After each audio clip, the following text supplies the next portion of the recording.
You can support this podcast at patreon.com/partnersincrimemedia. I'm Kevin Flynn with Rebecca Lavoie and Sarah Hohman, and these are their stories. You think you know who did it, but you don't know who did it. Law and order, law and order, law and order. It's no ordinary police procedural, baby. It's the FNOG of police procedurals, baby. Law and order, law and order, law and order, law and order. These are their stories, these are their stories. Welcome to These Are Their Stories, the podcast about network TV's most enduring crime franchise and the real-life cases that inspired their shows. I'm Kevin Flynn. Each podcast will break down an episode from either Criminal Intent, SVU, or Original Recipe. You can check which episodes we'll be discussing by going to our giant spinning wheel and throwing a dart, or just going to our website at lawandorderpodcast.com. Today we're going to be looking at The Mothership, Season 5, Episode 6, Competence. Joining me to do just that is true crime author and host of the podcast Crime Writers On, my better half, Rebecca Lavoie. Hello, Rebecca. I took a Dayquil for this, Kevin, so this better be good. Well, that's good. That's good. We will not have you operating heavy machinery. And rounding out the panel is our special guest comedian and co-founder of Upright Ladies, Sarah Hohman. What's up, Sarah? Oh, thank you for having me. I'm so excited to be here. Tell us, what is Upright Ladies? Upright Ladies is a website I started with my writing partner, Amber, and we started it as a way to promote literacy among women, so we were encouraging women to write and to just, get out there and spread any writing that they have, whether it be a blog, whether it be a short story, whether it be a poem, just get their voice out there so that more women can have a voice. That sounds really empowering, he says, hoping it doesn't sound sexist. And condescending. Hoping it sounds... Kevin, why don't you mansplain for us what this website does? No, I think Sarah did a great job. Now, Sarah, you've written books and screenplays. You've written for film and for the web. You do stand-up comedy. How do all those things compare to you directing a school play? Oh, wow. Well, writing a screenplay involves a lot less crying. Find that hard to believe. Well, I do more crying, I think, probably, but less crying from children, I will say. What was the school play story? I took a group of students and we rewrote The Wizard of Oz, and we called it The Wizard of Odd, so we came up with our own characters. It was a few years ago, so we actually had a character, Joe the Plumber. Oh. So that dates it for you. Oh, you did you trademark that, or was that... No, unfortunately. Oh. Now, when we watch Law & Order, we assume everything was typed out that way, exactly how it was meant. Is it rough handing a script to someone who has a different vision of your art? Yeah, it's always hard. Like, I have a writer's group I'm in where different writers submit things, and you always come away with about 100 different ideas of where to take your project. And how'd you get involved in stand-up? It's something I've always been interested in doing. It's something I wanted to do since I was a kid, but I was never quite confident enough that I was funny, so I never really did it. So I began to take some classes at a local comedy club, just sort of as a way to try out some jokes in a safe space, and then I just fell in love with it, so I've just been doing it ever since. How does that compare to the immediate feedback of whether you're good or not in that moment versus... Life? The process of, writing the indirect feedback you get from slaving over a page or two. We know that experience, but how do those two things compare? Oh, it's an adrenaline rush. I mean, the first night at class when I made, 2 people in my class laugh, I just went home and I just said, oh, this is it. Was it 2 out of 700 or? 2 out of 5. Not a horrible ratio. Not a horrible ratio. Sarah, of all the franchises, which 2 cops are your favorite detective team? Favorite Law and Order detective team. It's hard to pick. I really love Lenny. But I really love Lenny and Ray because I grew up watching Ray. Ray was like my very first crush. So I have a soft spot in my heart for Benjamin Bratt. Wow. Yep, and when I was in middle school, I was all about Benjamin Bratt. Do you have Benjamin Bratt poster on your wall and everything? Tiger Beat? I don't think they made those. I don't think they did either. But now if they did, I would have had one. Well, I'm going to go Photoshop something and send it to you. Oh, I would love that. Yes, I was heartbroken when he got together with Julia Roberts. I was devastated. I was heartbroken for her, frankly. I've never been a huge Curtis fan, but I don't hold it against people who are. And yes, there are episodes in which I like him very much. But initially, I was just, eh. Yeah. As I got older, though, I like Lenny and Ed a lot, too. Ed Green, they have a great dynamic. Yeah. Now, who's your favorite prosecutorial team? Favorite Law and Order District Attorney Prosecutorial Team. Oh, it's Jack and Claire. Is there even any question?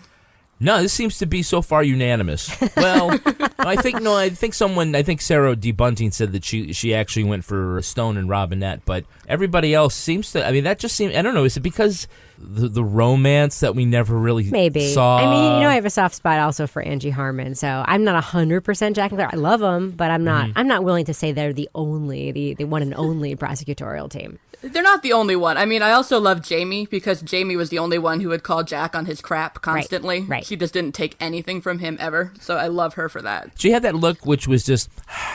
Yeah, pretty much. Yeah. Kind of like the one you're looking at right now with me. I wonder if they wrote it that way, just like, stage direction, which would be, she gives him an exasperated look, eye roll, something like that. I don't know anything about script writing, so I don't know what that stage direction would look like. It would look like that. Now let's look at the first half of this episode. We actually start with Van Buren in the car with her two sons. They're listening to Criss Cross's Jump Jump on the radio, which is God's way of saying some bad shit is about to go down. When she pulls over at an ATM, she's accosted by two teens, and she blows one away right in front of her kids, who forever after made their beds and cleared the table without being asked. First time in 12 years I fired my gun. Hey, if you hadn't, we'd be outlining you in charge. Lenny, they couldn't have been more than 16. No ID, no gun. The other one had. You shot the one without the gun? They tried to rob me. Look, it happened fast. Oh, What? the dead kid.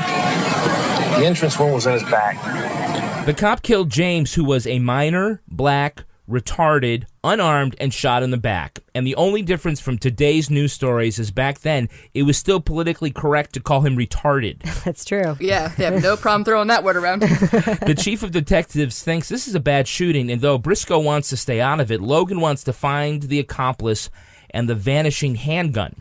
Now, detecting the bullet went through the other guy and into James, the detectives look for a kid with his arm in a sling. They capture 14-year-old Zach Rolland.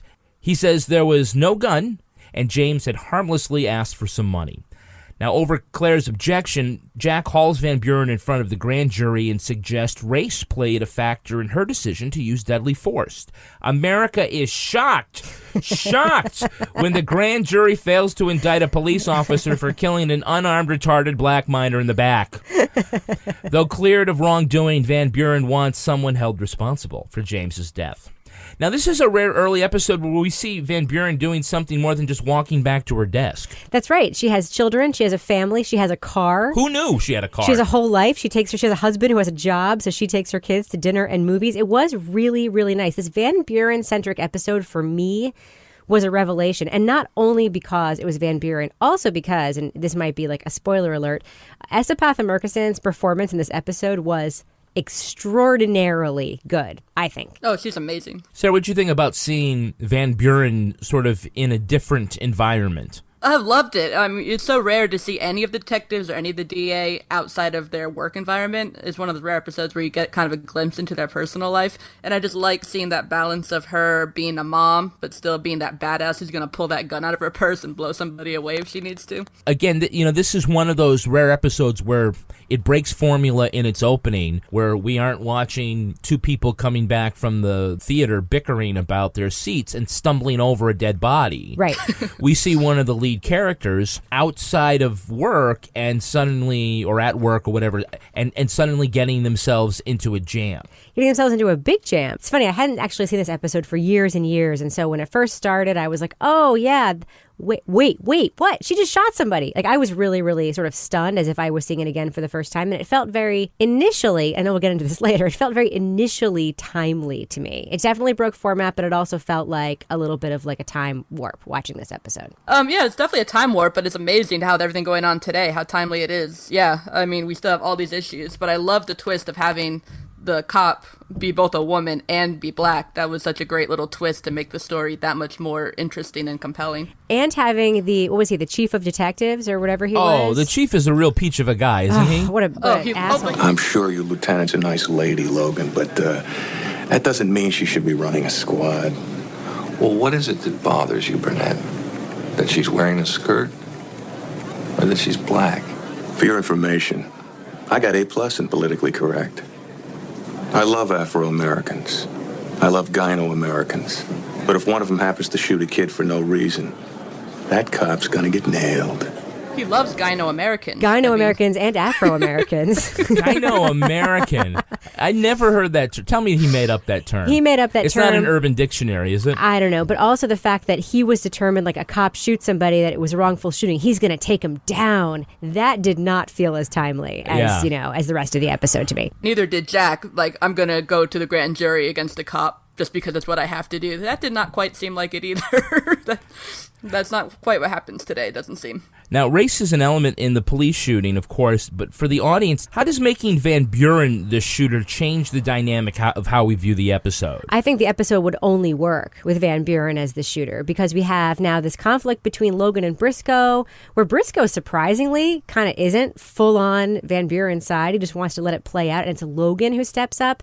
And we see, especially in slightly later Law and Order, that Van Buren and Briscoe are tight. Like, they become super tight. They play cards together. They really like each other. And to sort of see him do that and take the step back is interesting. It kind of shows that when you make her the shooter, it's just about a cop doing something. It's not about, they definitely sort of, I think, tried to take the race out of it. They mentioned it, but they sort of also were able to sort of take it out of the equation because it was Van Buren. What do you think, Sarah? Yeah, I think it was more about her being a woman cop. It was sort of more geared towards the is she too emotional? Did she overreact? So I think they focused more on the, should a woman be carrying a gun than the race issue of it. Well, one of the things that I thought was interesting too is they talked about Van Buren's past as a cop, that she had been an undercover narcotics cop. Mm-hmm. Which is something we just think of her as the mom in the squad room. The idea that she has this other cop past. What did the guy investigating her say? That, the streets are too tough, so they put him in a desk job. And next thing you know, they have plenty of time to take the sergeant's exam. But no, she had been a real on the streets, Ice-T level cop in the past. That was an interesting little layer right. She complained about this later, where she got to be a lieutenant because she had to work her way up the ladder, and it was much more difficult. I busted my butt for 12 years. I'm a black woman lieutenant in the New York City Police Department. Do you have any idea what that means? I'm not any cop, doctor. If I was, I'd still be writing parking tickets. And now you're afraid of losing all you've accomplished? No. I'm angry that everything I've accomplished is being ignored because of a mistake. And it was much more difficult for her than a lot of people realized. Right. Now, Logan... And in later seasons, we get into that even more when, she has to sue the department, and then she has the whole issue when she has the cancer, and, there's a whole reaction to, a woman having to take time off work to deal with that. We see a lot throughout the series of her growth and her, struggle to be a black woman at the top. Van Buren does a lot of bullshit on this show. She does. She does. Yeah, well, she only had 17, 18 seasons to sort of develop the character, so... Now, we see Logan is doing everything he can to clear the boss, and we realize why Briscoe is unwilling to get involved in the investigation. It's not because he wants to stay out of trouble. He thinks... It happened fast, right? So maybe she's exaggerating. Her boys saw the other kid. They didn't see a gun. Hey, this isn't a popularity contest, Mike. All I'm saying is there's a lot of sides to look at in this thing. And one side says if there wasn't any gun, it would really make Van Buren's day if we didn't find the kid. He thinks the best thing is for the kid to never be found, so it can't be proven that there was no gun and Van Buren goes down. Right. So which detective is doing her the bigger favor, Sarah? Well, honestly, I think Logan is, because Logan is just being his loyal self. I think him trying to get to the bottom of it, trying to get to the truth. I felt like he came from the right way. And even Lenny kind of came on board. And, once they found some little facts that confirmed her story, he started to get more on board with it. So I think Mike had the right idea from the get-go. But, Rebecca, do you think that Briscoe is being disloyal by choosing his path, which is his way of protecting Van Buren? No. Initially it does seem like he's being this loyal, and that's shocking. That was shocking to me. But then it becomes clear as he just decides to kind of go along with it that, no, absolutely, he has a reason for wanting to sort of be hands-off about it. And his reason is that, don't ask, don't tell. Like, if we don't uncover much, there won't be much to accuse her of. And that very much is Briscoe. He's very jaded, as we know. You know, we see later when they do find the kid with a gunshot wound, he's like running after him. Why couldn't he have been shot in the leg? It's time to cut off that quick line. This is a jaded guy, so we shouldn't be surprised that he's coming from a good place. He is, in fact, loyal, but yeah, it doesn't kind of come off the way you would expect it to. I mean, I do think that's really the Briscoe thing, is to sort of be thinking one step ahead. Mm-hmm. Where Logan is, I mean, he so much believes in Van Buren that he's willing to do whatever. And that Briscoe is this is sort of like the street advice, which is like, I get what you want to do. I've been here before, kid. Yeah, but this... Same my first bull ride. Yeah, but you also realize you also could be putting her career in jeopardy. Right now, maybe it's better to just kind of hangs in the balance. Exactly. Now, so based on the evidence from the bullet, all they have to do is find a guy with a shotgun wound. So how hard could this possibly be in 1990s New York? You mean the era where the crime bill was necessary to pass? That same crime bill that necessitated that 3 strikes and you're out. There was a lot of crime at this point. Well, yeah, that was a bit... Well, I mean, if you remember, President Clinton signed the crime bill in 1994. Yeah, it comes up in the episode. And they make a point of pointing out that, okay, this is all this, very sarcastically, this is going to fix everything. Exactly. Because now we have things like sex offender registries and the 3 strikes you're out, and tougher gun laws. I think there's also the assault weapons ban, which expired, was in this. Back to my question, is this kind of just crazy, Sarah, to think, well, we'll just kind of like look around for somebody who's got their arm in a sling, and that's going to be our guy? I had that same idea. Like, they're literally just sitting on the street waiting for someone who looks like he might be injured. A kid, nonetheless. I mean, a minor. And then they just start chasing him. I mean, they don't see a gun. They don't see a weapon. I was trying to figure out how legal that really was at that point. Because it didn't seem to have any probable cause to me. Well, they were drinking the Greek coffee, so it had to be legit, right? Yeah. Right, Greek coffee cup. And then they were also saying like quasi-racist things about how all the basketball players in the park were going to be in the NBA someday. I mean, that was like really politically correct. Or dead. Scene there. I mean, exactly. In the NBA, or dead. So Exactly. Yeah, they covered all their bases. Political correctness, at least, you know, as it's viewed through the lens of history, does not seem to have played a big role in the writer's room when they're doing this. I mean, maybe it's unfair to go back and say, oh, they use the R word in describing somebody with the developmental difference. This is an episode where we saw a 14-year-old being interrogated by the chief detective of detectives, who intimates he's going to be raped in prison in front of his mother, who then says, tell the man what you know, boy. Like, this is not the most politically correct episode as insofar as, like, the cop conversations go, for sure. So this is not one they should be showing cadets at the academy? I don't know. There are actually things about it that they should be showing cadets at the academy. I don't know. I'm conflicted about this one. Yeah, I'm pretty sure telling a 14-year-old he's going to be raped in prison, probably even for the 90s, wouldn't fly real well. When you support us at Patreon at just $5, you will get exclusive content, like the Toby Ball's Deep Dive Book Club, Laura's Rage Walk, the Crime Writers on After Show, and Married with Podcast with Rebecca and me. Start getting your exclusive perks for just $5. Join our own elite squad at patreon.com/partnersincrimemedia. That's patreon.com/partnersincrimemedia. All right, now let's take a look at the second half of this episode. The key to proving Zach tried to stick up Van Buren is finding the handgun.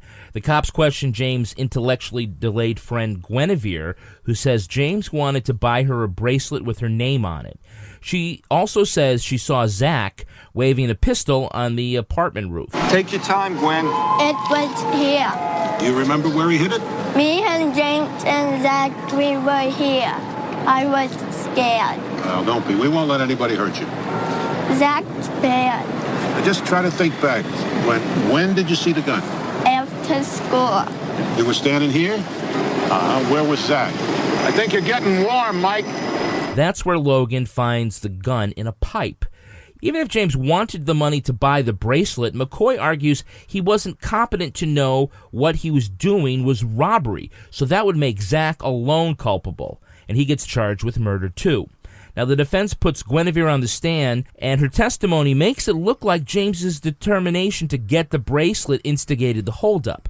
But McCoy sends Van Buren to James's house, where they find, lo and behold, the boy didn't need the stick-up money because he had already bought the bracelet. Now, a lot to jump around here, but, I don't care whether or not this girl has a developmental difference, is on a different scale intellectually. Who the hell lets a 10-year-old girl out of school with two adults who want to bring her up alone on the roof? In fairness, I don't think they asked. We never saw them get any kind of permission to talk to her or to take her anywhere. You're coming with me. It's true. And again, gosh, I feel really horrible saying this. Those scenes were very, very awkward to me. And here's the issue with this episode. I mean, as much as I actually think this was a very, very strong episode altogether, there were so many emotionally resonant, strong scenes. The first half of the show, we had Van Buren and Olivet together, the psychiatrist. And it was moving and it was deep. And Van Buren had that memorable line, like, I'm not any cop. If I was, I'd still be writing parking tickets. And then we have like Jack questioning Van Buren on the grand jury stand about race. And it all seems like really heady, right? Mm-hmm. And then we have this poor, poor girl who everyone is calling retarded. The retarded girl. Poor retarded girl. She's referred to that way many, many times in this episode. I don't know. It was tough. Those scenes were very tough to watch for me. Well, I'm going to cut them some slack, looking back at using the term retarded in the 1990s. It was not used in a way in this story where it was meant to be demeaning. It wasn't derisive. I mean, even the term that we've used is, mentally retarded, on its face is supposed to be... Well, that used to be the term. Yes. Yeah, and it replaced something like mongoloid. Right, exactly. It was like a kinder, more accurate way. Slow. Yeah, of saying their development has been retarded, it's been slowed, and then we've moved to things like being developmentally challenged and then developmentally delayed, and then you can't use the R word. And if you say it's political correctness, it really devalues something. But it seems like every time we come up with a phrase that more accurately describes somebody's difference or makes them feel more inclusive, eventually people start using it in a derisive way and spoils that. Yes. So to, keep calling the girl retarded is not like... Wait, so are you saying that we just have like blanket forgiveness for just using the word that they use in this episode? I don't think you can hold them. Yeah. All right. I mean, if we want to get like Mark Twain on and talk about Huckleberry Finn, I mean, there's a conversation we could have about language. So can we talk about something else? Sure. Logan just reaching into that chimney extremely casually and just pulling out that gun as if it was sitting there waiting for him. I didn't know it was not a hot pipe. It just went...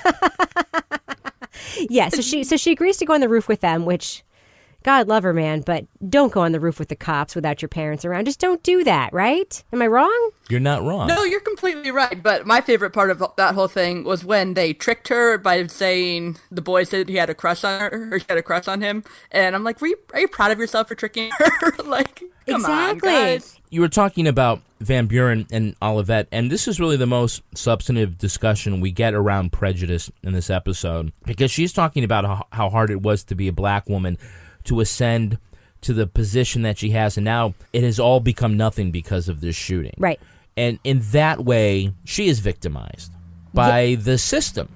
Right. Now, keep in mind, this is 1990s New York. So, there are, you think about the other things that have happened in America, and especially in New York, too. You think about, the Tawana Brawley case, and you think about, even in L.A., what was going on, rioting and so forth. And that defense lawyer does threaten that there are going to be riots because of this case. So Van Buren does really see that, everything that she's worked for, that leads her to a life where she's, taking her kids to the movies and dinner, and she's able to stop for $300 at the ATM and has this career she can be really proud of. She definitely does see that being hung out there to dry, and she doesn't necessarily see, a tremendous amount of support. The entire city is trying to crucify me. That's the mistake. I mean, it's a very interesting situation that the show puts her in. And Sarah, it's like Van Buren is in a situation that is much bigger than her and the actual incident that she has no control over. Yeah, and the whole episode, I just kept thinking to myself, if it was anyone but Van Buren, if it was some one-shot detective character they wrote, and they're in the same position, would I have the same support for them that I have for Van Buren, or is it just my love of Van Buren? You mean if it were Profaci, it'd be different? Oh, Profaci. Oh, well, no, I mean, I love Profaci, until he turns bad. But don't you find yourself, Sarah, you're in the weird position of, this whole episode made me feel weird, because I'm like, poor Van Buren. And then I'm like, wait a minute. I want the cop who shot the maybe unarmed black teen to prevail. Like, I'm really, really rooting for that side. And that, it felt right because I know Van Buren and she's my girl, but like, it also felt weird, right? Exactly, yeah. It's like, ugh, a cop did shoot an unarmed kid, and she admitted he wasn't the one she meant to shoot. So, I mean, it was an accident. So it's like, something went terribly wrong. There needs to be some level of accountability, but Van Buren. I love Van Buren. And then she kept saying the whole time, like, she did what she had the right to do. She was protecting herself against the kid with the gun, not the one without the gun. But, like, I had every right to do this. I was protecting myself. You know, I definitely felt some internal turmoil watching this. Yeah, it was so hard watching it, especially, through 2016 eyes when we have all of these shootings going on today. You know, I felt really weird supporting the cop in this situation. Not only do we have to contend with one of our heroes, Briscoe, being the one who seems to be indifferent, we also have to deal with Jack McCoy playing sort of the bad guy here by putting Van Buren on the stand for the grand jury and really drilling down in a way that almost seems unfair to her. How long have you been on the force, Lieutenant? Going on 12 years. Would you say over those 12 years that the majority of people arrested for violent felonies were African American? What are you implying? Please answer the question. I don't know. What about your personal experience, Lieutenant, in your own precinct? The majority of the arrests were of non-Caucasians. Was that thought bouncing around in your head, too, that night in front of the cash machine? No. So if it was two white kids that came up behind you, you wouldn't have acted any differently? Mr. McCoy, someone points a gun at me, the last thing I think about is what color he is. Sarah, did you kind of like think that maybe Jack was just going too far? Yeah, he really did not come off good in this episode. This was not the best Jack McCoy we have seen. He was so, especially during the grand jury when he just went after her. And he really didn't have to. You know, he was really trying to get that indictment. But although at the end, he kind of implies he wasn't. But Jack, I love you, but you're a jerk. Yeah, he was. And we also had to see him in these scenes with Claire behind in her beautiful Douay per Douay silk suits, by the way. We had to watch him try to convince her to commit a Brady violation. Oh, I got so excited. I was like, Brady! Exactly. It's like, we know about that. Thank you, Colin Miller, for like schooling us on that. But he's trying to tell her that like there's evidence that he doesn't want to present that shows that, you know, the, excuse my language, retarded kid, because that's what they call him, the difference between motive and intent, and that, you know, didn't have the intention to be there. And it's like, and she said, we have to present it. And he goes, well, I don't want to. That was the jerkiest line Jack McCoy's ever had. The law says I don't have to do it, Claire, and besides, I don't want to. Exactly. I was like, I could punch you right in the face, Jack. We know now that it's wrong to call somebody retarded, but we're all down for like, oh, that's a Brady violation. Oh, totally. Yeah. Absolutely. Oh, yeah. We've advanced so much in our understanding of the way the world works. Esapatha Murkison has said, and only half jokingly, that her character never gets to cry. You know, which is a thing that like an actress would say. They want to be able to do more. But the commander in the Law and Order franchises has a particular role in the formula. Do you think that her character has been underused historically? No. I don't know. I say no, only because the reason she's so great is because they use her exactly the amount that they use her. And I loved watching this Van Buren-centric episode. And I do love the later episodes, too, where she has the cancer and that's sort of the focus. Because you do feel like she's the opposite of wallpaper, because any other actor playing that part would be wallpaper, but she's a good actor. So it's like she's there. It's meaningful when she's there. No, I don't think she's underutilized. And I think they pulled her out and used her very well in this episode. That's my opinion. Yeah, no, I completely agree. I mean, she's one of the few characters where by the end of the series, you really get to feel like you know her, not just as a detective, but as a person. They give her that great scene at the end of the really weird episode where, Claire dies, where she gets to read that letter she's writing to her mom, and it kind of ends the episode with that voiceover, and that you really get an insight into how she's processing everything that happened. And then, later on with the cancer, you see how she deals with her family and her divorce. And, she's one of the few characters that you really get to know them as a person in little ways throughout the series. And part of that's because she was on it for so long that we had the time to get to know her. So no, I think she was used great. And I mean, every word she delivers is just gold. She's such a great actor that she could make even the times when she does just basically say, get out there and do something. Even those, have gravitas and have meaning. And she's able to sell one of the most unbelievable scenes in this episode, which is when she goes to the victim's mother's house to get the key piece of evidence. Yeah, why with 30,000 cops in New York would McCoy think it'd be a good idea to send Van Buren to James's mother's house and poke around in her dead son's bedroom? Well, if you there's only one person going in that door, and it's you. If the way Jack's thinking is because maybe she's a black woman, he's like, oh, okay, they can connect. Maybe Jack's a little bit racist. Well, no, that's right, though, because that is what Van Buren does. She goes there, and not only... You may be black, but you are a cop, and to me, you are nothing but a killer. No better than anybody else who shoots at kids and kills them. I know you're suffering, Mrs. Gordon. Suffering? What do you know about suffering? You lost a week's pay. I lost my baby. And I know you'll never get over it. I killed him, Mrs. Gordon. And I will never live a day without that tearing me up. I worked very hard to be a good cop. I worked very hard to be a good mother. And what keeps me up at night, what scares the hell out of me, is that none of it may make any difference. I don't want to see any more of our kids dying on the street, please. And not only does she play the I'm sorry that I accidentally killed your son card, but she plays the I'm also afraid my kids are going to get shot card.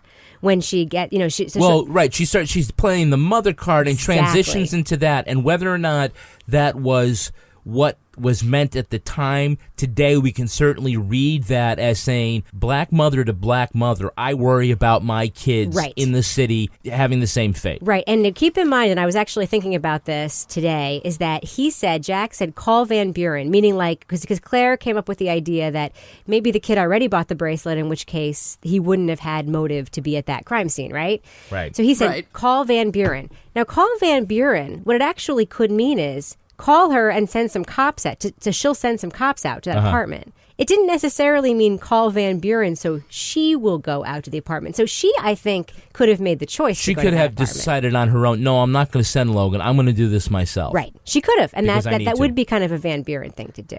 Either way, it seems kind of like I don't know what the cop equivalent of conflict of interest is, but this case so centrally involves her. It seems like maybe Jack shouldn't have asked her to have anything to do with that. I'm going to go visit my victim's house. Say, hi, remember me?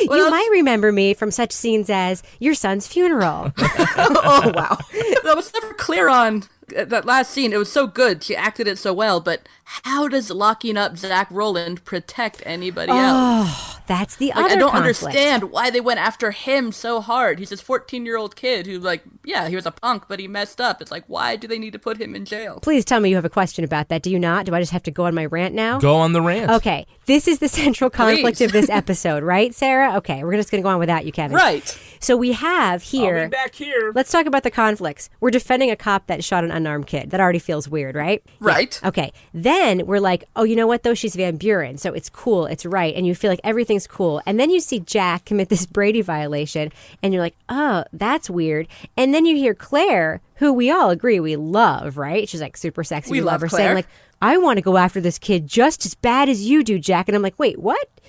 So yeah, the end game here is to prosecute a 14-year-old as an adult. That is the end game, and that is the game that we as viewers are supposed to buy into winning. And I got to say, in 2016, I didn't feel so comfortable buying into that game. Not at all. I was like, this 14-year-old kid who's being charged with the murder of his friend that a cop shot.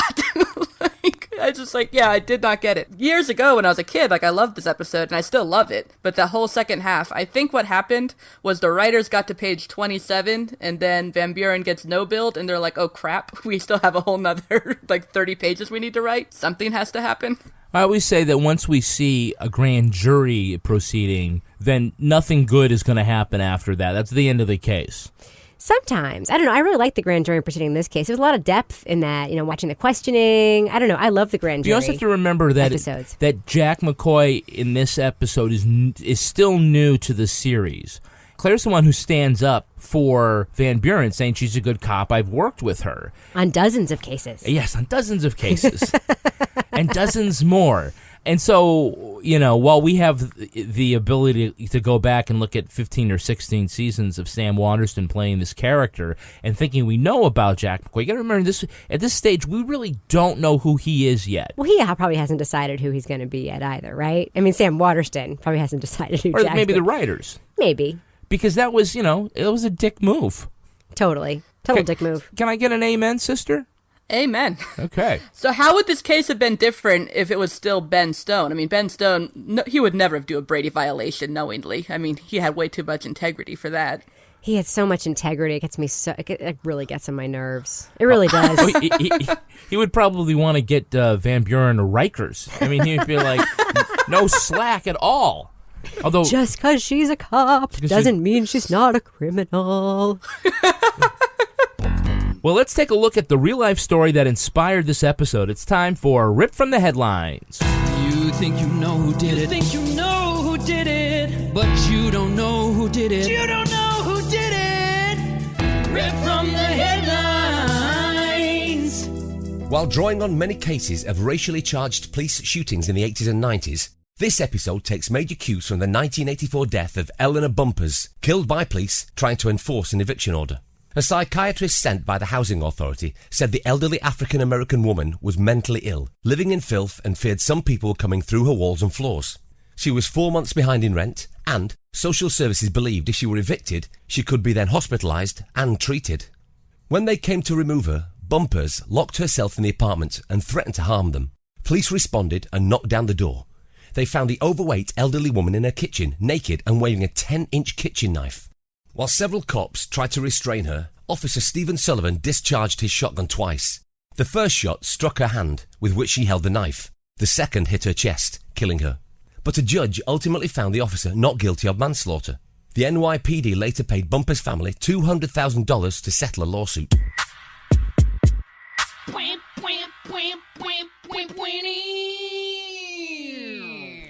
So that's the inspiration. How close do they come to the original story in this? Not close at all, other than the fact that like a cop shot a person. Well, I think the thing is here that we're talking about shooting somebody with a disability of some kind. And where we have, in the original case, it was someone who had a mental illness. The dilemma for officers using deadly force on a person with a disability. It's not just the racial aspect of the shooting. It's also this, which makes it a different layer of moral dilemma. Do you not think? Can I get an amen from some sister? I guess it does. It's a tepid amen. It's a tepid amen. Well, my issue is that Van Buren had no idea that James was, I'm going to say it, retarded when she shot him. She had no idea. We found this out after. And she wasn't even trying to shoot him. She was just aiming for the one with the gun. It just went through his arm and hit him. I mean, so she wasn't even aiming for him at all. Exactly. This seems to me very much like a ripped from the headlines insofar as there's outrage. So let's also create an episode in which outrage might be present. You know what it speaks to?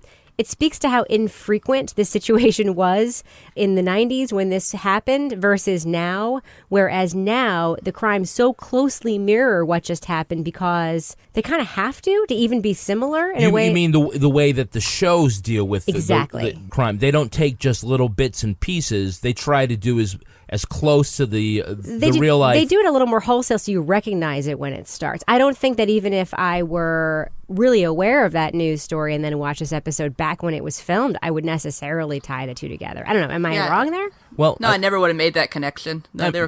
Maybe if you lived in New York City at the time, because this was a big case, and it wasn't certainly, everything from Bernie Getz to the Wilding case of the Central Park Five. There was always these racial overtones with certain news stories in the Big Apple.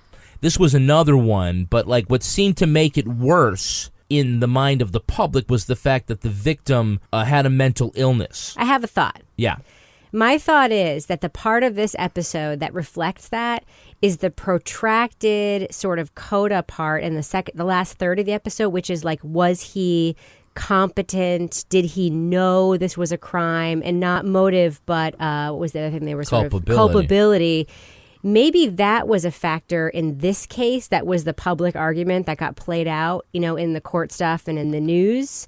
that doesn't necessarily read here that, was she actually a threat to the cop? Was she actually, did she know, or was she just incapable of knowing? I bet that was the argument here that got played out in the episode. That's the only thing I can imagine that would really mirror it, because nothing about the circumstances of the case mirror it in any way. No, unless there was a draft that maybe had more of a public outcry, but we didn't really see much from the public. We saw like that one little news snippet where the lawyer talks about the Brady violation. But other than that, we don't see like, riots, or we don't see a huge like protest and that kind of stuff really. So maybe all that stuff just kind of got cut. She had a knife? She had a knife. Was it discovered down the chimney by a very handsome cop who just casually stuck his hand down there and grabbed it? I don't know what Officer Sullivan looked like, but no, I think it was... In fact, look, in real life, the police union felt like they were under fire, and one of the things that they said to try to explain their side of the story was that when Mrs. Bumpers attacked the police, they had a shield, one of those plexiglass shields, and she put the knife right through it.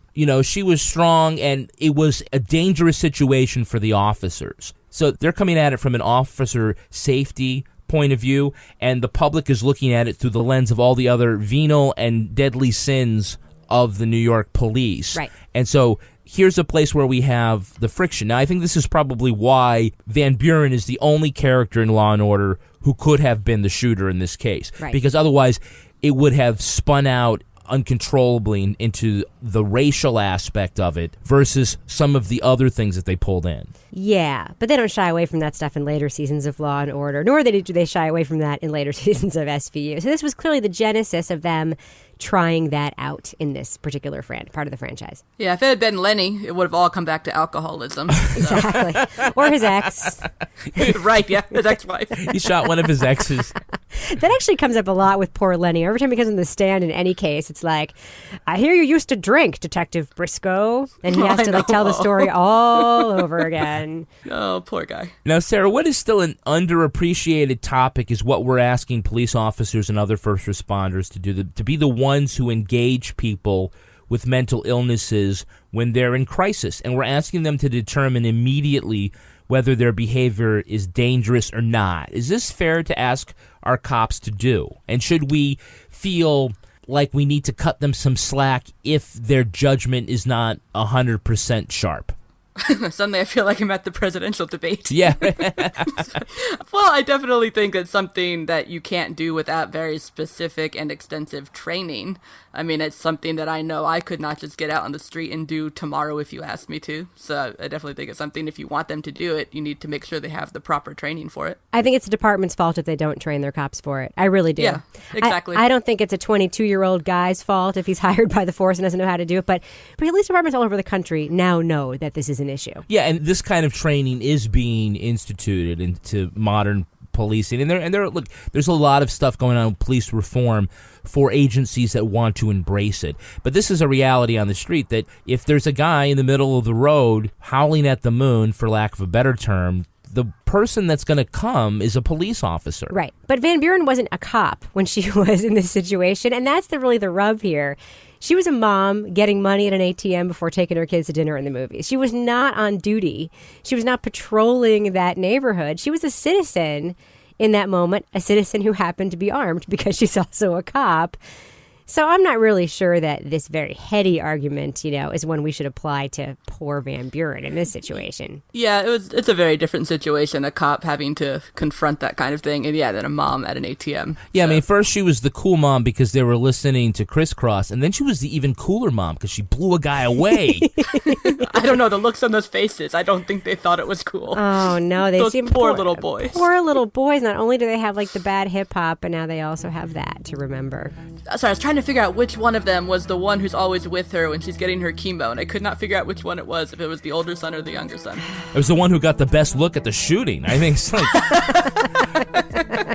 That's going to do it for us. We want to thank our guest, Sarah Hohman. Sarah, if our listeners want to follow you, where can they do that? They can find me on Twitter at Sarah Hohman84, or they can find me at Right Ladies, right spelled like writing.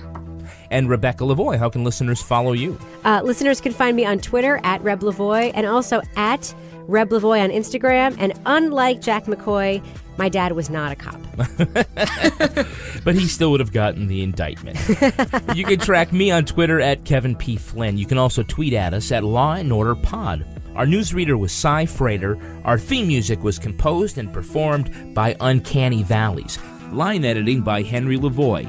If you enjoyed this podcast, leave a review on iTunes. It helps others discover this program just like you did. All clips in this podcast were used in compliance with the U.S. Copyrights Act Fair Use Exemption for criticism and commentary. Special thanks to the elite squad of the Law & Order Wiki community for preserving the evidence. If you want to know more about what episodes we're talking about in our upcoming shows, go to lawandorderpodcast.com. These Are Their Stories was recorded in Studio C and is a production of Partners in Crime Media.